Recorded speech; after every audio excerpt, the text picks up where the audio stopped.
We're going to kick off the second session, and in this session we're looking at the what happened in the past. What happened? Look at the past day. We had two heavy sessions, which Tricia coordinated, and I did the other one. So we're going to look at the whole area of standardizations, and in this session we're going to talk to you and give you some feedback based on the conclusions that we drew. And it looks like it's just the two of us, so we'll have lots of time for questions and answers as we move forward, and we try to give you as meaning information that we can. And if we don't have the direct answer, well, we link up with Philip, and we try and get it sometime through maybe his newsletter or something that way.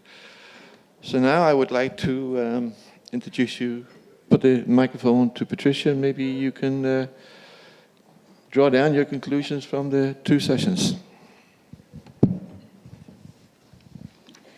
Well, thank you, Tom. Well, I hope most of you were there yesterday. So my conclusions on thematic group 3 on standardization coordination.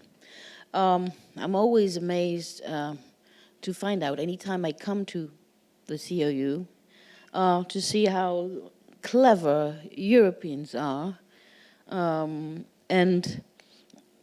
how difficult it is for them to use the cleverness and the inventive solutions they have to tackle the threats posed to European security and safety and the citizens' demand. So my first conclusion would be, let's get it sorted out. Let's get it done. So when you look at standardization coordination, pre-standardization coordination, indeed there is a lot that is done, and there is a lot to be done. But my point is, maybe it's too much because it's not focused enough. So, lots of people develop initiatives. They are focused on what they do. They have an idea or not of what's done elsewhere. So do we understand exactly what is done all around and the whole framework?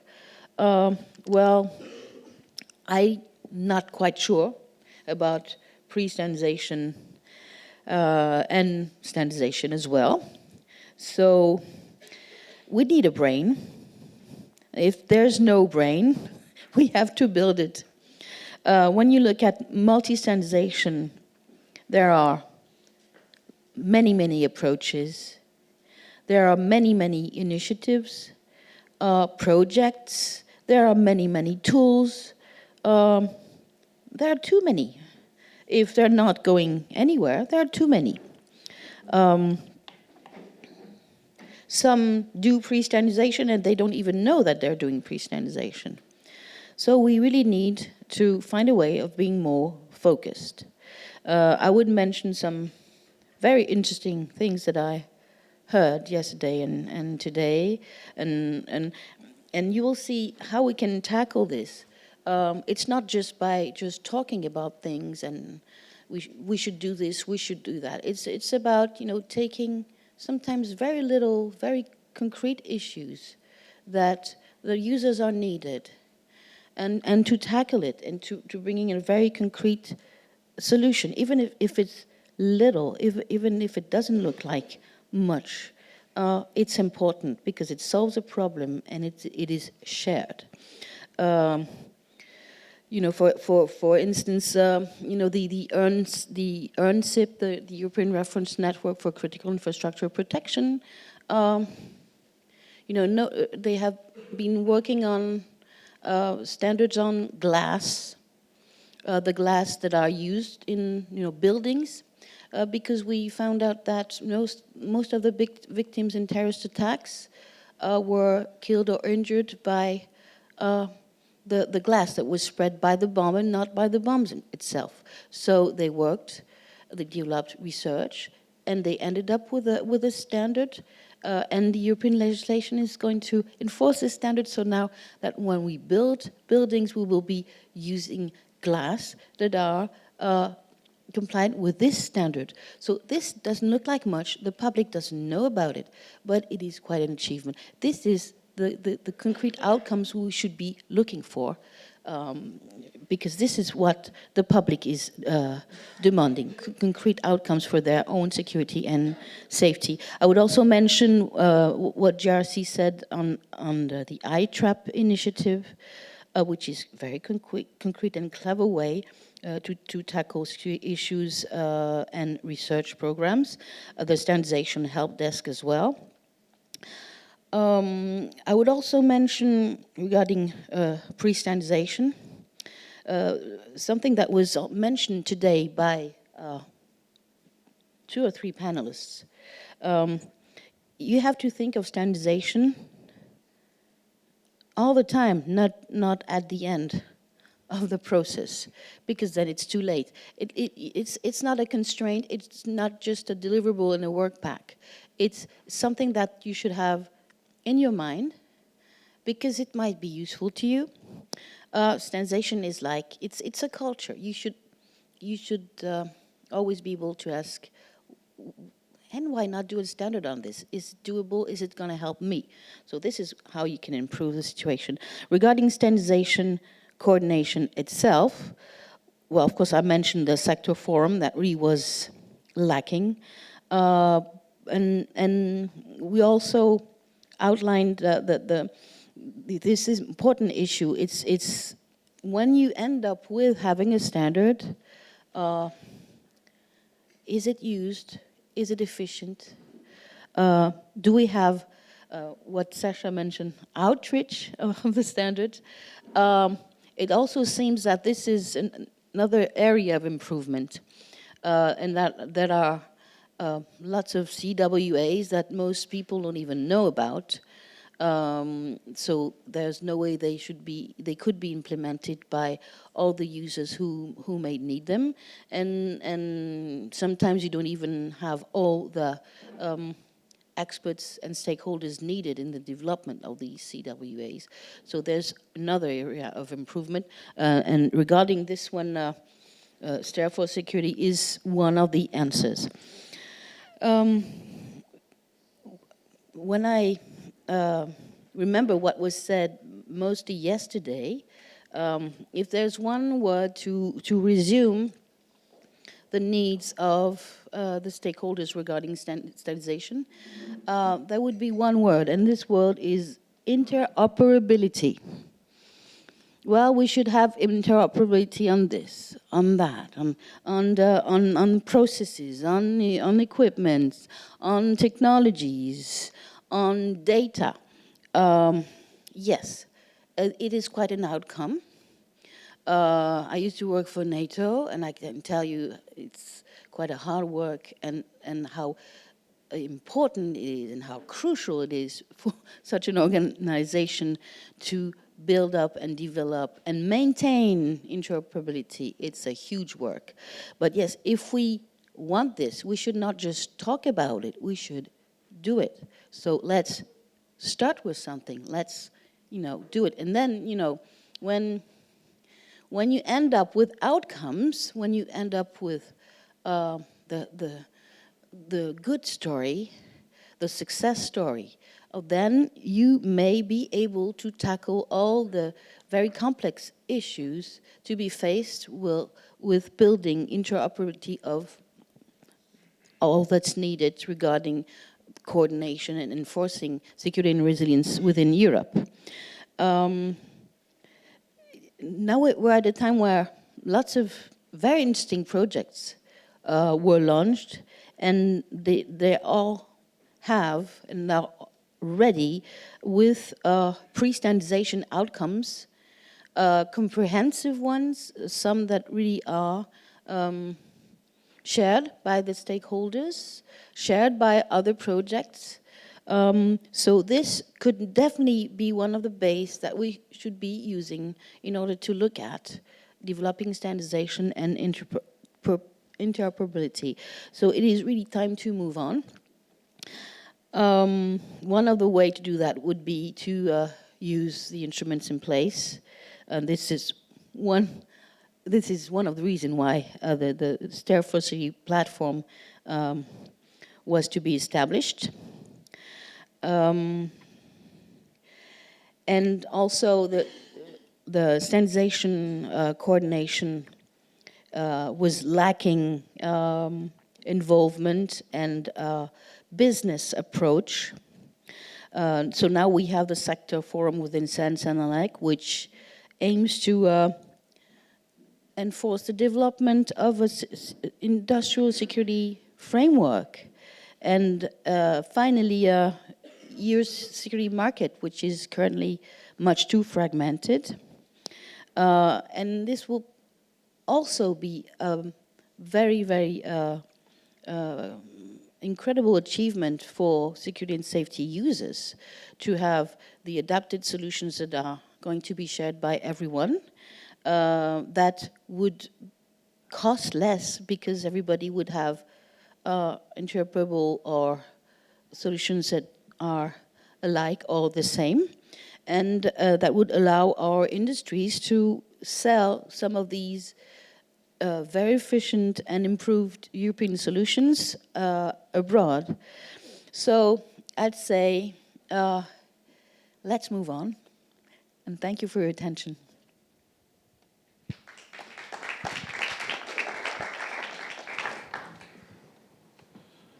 Hi, Tom Flynn's my name. I'm just going to give you a quick rundown of who I am. I think our gentleman at the end is going to put up a little slide, and many of you know me, some of you don't know me. Just to give you a background, I run a company called TSC Research Innovation. We're based in Dublin, and we do a lot of engaged research type of activities, and we're involved very much so in the sector area of security.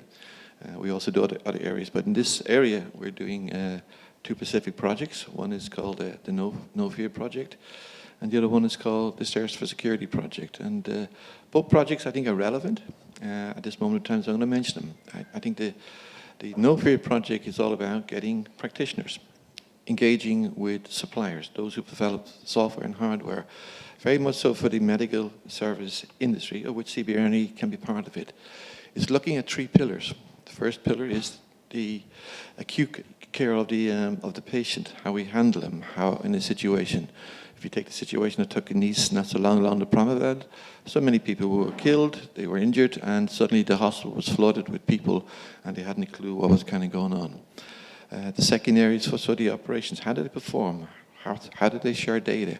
How did things be improved? And at the event we had in Nice, we had people explaining to us exactly what was kind of going on. We had the police, we had the fire brigade, we had the naval, all involved in the process explained. And there are many, many issues coming from that.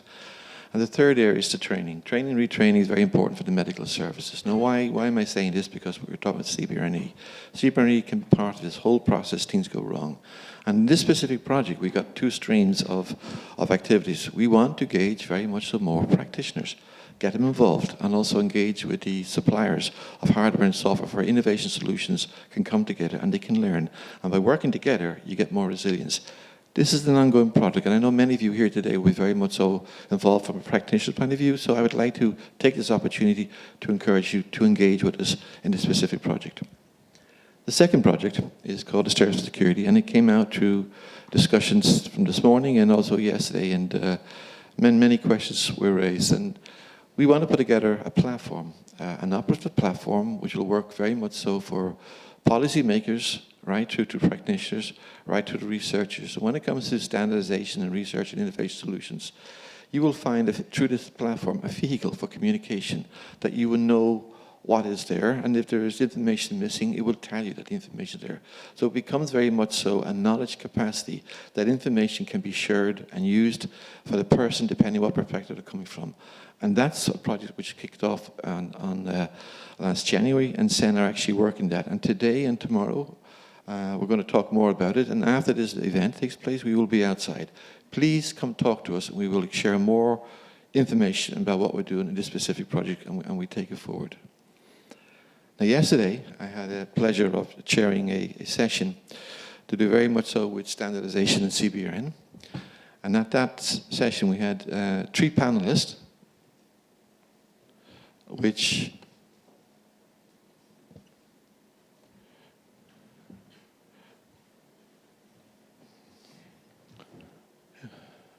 are behind me. We had Clive Goodchild from BAE in the UK. We also had Samantha Ling, tribute from Instec in France, and we had Spiros, who was in the defense in Greece, the Ministry of Defense in Greece, who's also got a naval background. And one of the things that came commonly right across from discussions with them was the CBRNE market is very fragmented. It came out with Trish's conversation. I think Philippe earlier on was talking about as well. It is something that's fragmented and is an issue for us. And if we don't start addressing this specific issue, then we're going to have 10 years down the road the same problem, the same issue. It's going to be there. So that's a known problem that needs to be tackled without question. Some of the things that came through from discussion from Samantha was that there is very much a need to have more structured way to address this and more harmonization, where member states would be more open to share knowledge, to engage, to show that commonology can win over. And so every practitioner, every country you go to will have their own way of handling a CBRN issue, depending on what technical issue it is. But the more we have in common, the better that the results can be in terms of how we are more resilient to the attacks, in terms of cross-border situations, in terms of dealing with people, even from a linguistic point of view, actually came out as part of yesterday's discussion as well. So this is a very common issue. It's known, and I think it's something that needs to be looked at. If we look at the issue that also came out from Patricia's issue today, and I listened to it, it's the word interoperability. Interoperability is something that I think is challenging. It is there at semantic level, at technological level. We're getting good. We're getting better all the time, but it's at the policy level, and it's at the area what I call the operative level that the interoperability is not working as well as perhaps it can be. And the only way this is all going to change is from getting more practitioners involved, and practitioners kind of getting involved in standardization, whereby what's delivered is something that is trusted and is confident. And if we don't get that, then what happens, as Philippe said earlier on, if you're a firefighter, you mention standards to them, they look at you as if you have 2 heads. So the engagement process is going to be very, very important, that we get more practitioners telling us what their problems is, what is the issues that they have, and then from there what we can then do is decide, how can standardization improve them and then build up the trust and confidence, whereby it's not just a national issue, it's a European issue, and we all kind of gather from that area. This, I think, is very, very important from us. Some of the problems that Spiros spoke about, that when it comes to standardization, people are hesitating. There's even a fear of the unknown. So you mentioned standards. They don't want to do it. They don't understand it. It's a problem. Also, human habit and change management. If you're doing something, if you're applying a standard of maybe 20 years old and you've been using it for 20 years, you're not using the latest version. Therefore, you're moving forward, and this is a common problem. So the engagement process is an issue. The way to communicate is an issue. So somehow it's not just about the documentation and the quality of the documentation and the trust and confidence, it's how we disseminate, how we deploy, and how we make sure that we are using the current version of it. So I think the practitioners of network is a method that we can actually start going some critical, technical, and also critical, practical issues that will help us to collectively make the whole process improve kind of going forward. And then there's always the issue which came out from another conversation was conflict of interest. If some documents are defined as being secure, how in God's name can you develop something with a standard, because there are problems and issues in that level, because you cannot share knowledge which is designed as being confidential, because it is confidential, and therefore the security level is an issue. Yet, the subject matter being talked about is critically important. So there are some practical issues in that area that need to be looked at. And the area that I spoke to Clive yesterday was about his Encircle project, and his Encircle project is something I think you take note of, because it's all about improving interoperability, interface, and integration. It's all about the very much so the CBRN innovation area, and developing guidance. And what they've done is they come up with a catalogue, and in that catalogue they've addressed a number of areas, such from protection, information management, communications, detective authentication, and they will put together what are the current standards related to that. And also we have medical countermeasures. So we're now going to be, from a project I mentioned earlier on, we're going to be working with them in order to make sure that the information that contained there is correct. So it's a catalog that's out there, and the more people who are aware of this specific catalog, therefore the more that they can actually start finding out what is out there. And this in turn will strengthen what we're trying to do on the stairs for security. So we get this engagement process going. We get it from a different perspective in the stairs for security, whether you're a fireman, whether you're dealing very specifically with a CBRN incident, or whether you're a researcher or standardization people. The information in this platform will actually be there for you, which will help you to kind of go forward.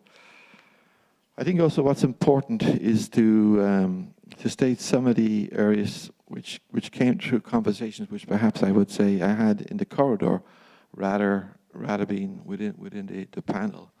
And I think the one thing that came across is the willingness to cooperate.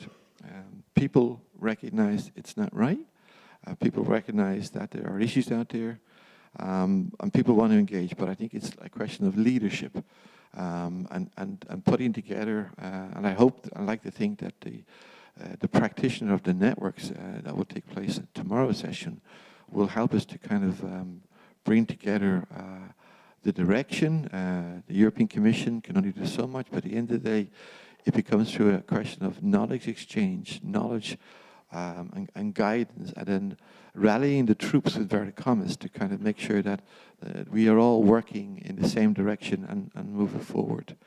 And there's some of the lessons which I picked up from yesterday's session, dealing with a number of people in the corridors. The commitment is there, the willingness is there. Now we need to get the guidance. And perhaps through the session we'll have tomorrow, we'll be able to kind of put more direction and support Philippe and his team in the area that we're doing.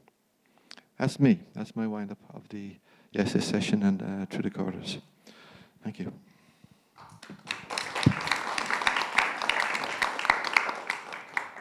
So now we are able to close, or we can take some questions if you like.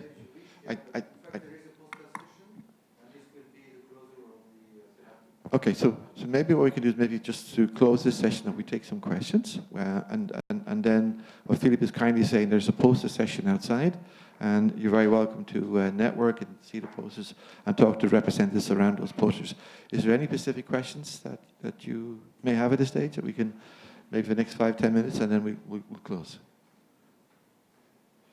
Katrina. We were talking yesterday and today you are addressing the problem or the challenge of involving users and involving the stakeholders and so on. In your projects, did you think of benefit, primary and or secondary benefits that you would give to convince the users to give input and really then to be part of the whole? Let me answer. If I take the Stairs for Security project, one of the things we're doing is setting up an advisory board, and in the advisory board we'll have very much so practitioners in the area, and what we will do with them is engage directly with them. So as we move forward with the project, and the project is looking at 3 areas. It's looking at, the platform we spoke about in some detail yesterday, and Trish earlier on today in our conversation. the CWA process, and also putting together what I call an e-learning tool, so the training can be done on an ongoing basis long after the project. If I look specifically at the mechanism for standardization and tools that are out there, and again, the CWA process is done, I do not believe CWA standards are being driven to a higher level. Why? Because to date, I would think in Horizon 2020, many were driven by researchers. Researchers were pushing it because it looked maybe at proposal stage sexy. I don't know. It was there, and they had to go along, and they delivered something. But how many CWAs have actually gone on to become full standards? I would think very few. I would think what's missing is that we do not understand the issues which the practitioners face. We do not understand that they have a need to move forward, not necessarily a standard, maybe it's best practice, and that best practice becomes something which is universal, and in time it can become a standard. The standard is not the driver here, it is the understanding the needs very much so of the practitioners, and then move it so we have more dialogue, we have more communication, more inverted commas commonality, that the uptake becomes more relevant, that they see the value from it, that they can use it. So I think we have to bridge this whole problem, not at the area look at standards. We have to look at it from the point of view, what is the problem? How do we solve the problem? How can we move it forward using the CWA? Because it's a fantastic mechanism. It needs improvement. Then we can fast track it later with the right people. Let me give you another example, and I don't want to talk indefinitely. If I'm selling my house in Ireland, before I can sell the house, I have to get a BER cert. That's a building energy rated cert. Now, if I have a CWA that was developed by a series of researchers, and there's some useful information there, there's some logical knowledge, there's references to scholars, there's all this stuff, I think the research community would value it. But if I am a practitioner and I see CWA that is developed by primarily researchers, then I would say, okay, it's a Horizon 2020 research exercise. And my enthusiasm to look beyond that may not be as tainted. If I go to what I call an A-rated CWA, what happened? It was a bunch of practitioners recognized the problem, saw the capability of developing something that they could then turn into a CWA, and then it becomes shared. So behind this delivered CWA are 16 or 20 or whatever practitioners, and say, this is the problem. We recognize the problem. We've done something about it, and therefore the uptake to turn it on, because practitioners would value it. They understand it. It was real people with real problems delivering something along the way. And I think there's something we need to talk more about there is the confidence and the trust in the standard. Not just the document, the confidence and the trust. And that's something I'm trying to bring forward on the Stairs for Security. I'm working through saying we need to look at this whole issue differently. I don't care about, per se, the paperwork. I care about where it came from. How did we get to that point? Now, can we move it to a standard? And that's a complete change management thinking, how we go forward. And the word dynamic, evolution, I heard it so many times. Yes, things are changing all the time. But at the end of the day, it's the practitioners who have the problem. And they must have trust and confidence in the standard. And that's what we're trying to do, Katrina. Okay. Silence is golden. And with those wonderful words and that lovely look from Philippe, it's time to thank you all for being here, to listen to us. We will now close off the session. And I would now, as Philippe say, welcome you to move to the corridors, talk to us outside on the projects I spoke about, talk to Patricia, to me, enjoy the posters and your networking exercise. Thank you all very, very much.